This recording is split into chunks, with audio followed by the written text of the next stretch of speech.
ಇವತ್ತು ಸಂಚಿಕೆಯಲ್ಲಿ ಒಬ್ಬರು ಕಮೆಂಟ್ ಮಾಡಿದರು ಏನಂತ, ನಾವು 399 ರಿಚಾರ್ಜ್ ಒಂದು ಮಂತ್ ಮಾಡಿದರೂ ಕೂಡ ನಮ್ಗೆ ಡೈಲಿ 2 GB ಡಾಟಾ ಬರುತ್ತೆ.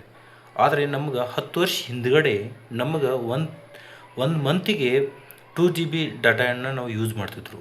ಅವಾಗೂ ಅಷ್ಟು ನಾವು ಜ್ಞಾನವಂತರಾಗಿದ್ದೀವಿ, ಈಗೂ ಕೂಡ ಅಷ್ಟೇ ಆಗಿದ್ದೀವಿ. ಅದನ್ನು ಹೆಂಗೆ ಮಾಡಿದ್ರಿ ಅಂತ ಕೇಳಿದರು.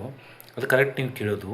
ಏನು ಉದ್ದೇಶ ಅಂದರೆ, ಪೈಲೇ ಒಂದು ತಿಂಗಳಿಗೆ 2 GB ಡಾಟಾವನ್ನು ನಾವು ಯೂಸ್ ಮಾಡ್ತಿದ್ರು. ಆದರೆ ಈಗ ಪ್ರತಿದಿನಕ್ಕೆ 2 GB ಡಾಟಾ, ಒಂದು ತಿಂಗಳಿಗೆ 30 ದಿನದ್ದು 60 GB ಡಾಟಾನ ಯೂಸ್ ಮಾಡ್ತಾಯಿದ್ದೀವಿ. 60 GB ಡಾಟಾದಲ್ಲಿ ನಮಗೆ ವಿದ್ಯಾರ್ಥಿ ಆಗಲಿ ಸ್ಟೂಡೆಂಟ್ ಆಗಲಿ, ವಿದ್ಯಾರ್ಥಿ ಆಗಿದ್ದರೆ ಸಂಬಂಧಪಟ್ಟ ಸಿಲೆಬಸ್ಸಾಗಿ ಎಷ್ಟನ್ನು ಯೂಟ್ಯೂಬ್ ಮುಖಾಂತರ ನೋಡಿ ಡಾಟಾವನ್ನು ಖರ್ಚು ಮಾಡಿದ್ದಾರೆ ಅಂತ ನಾವು ಜ್ಞಾನವನ್ನು ಗಳಿಸ್ಕೊಂಡಿದ್ದೀವಿ.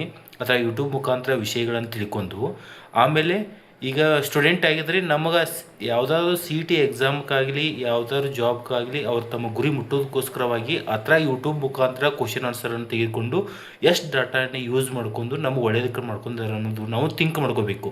ಗೊತ್ತಾಯ್ತಿಲ್ಲ ರೀ?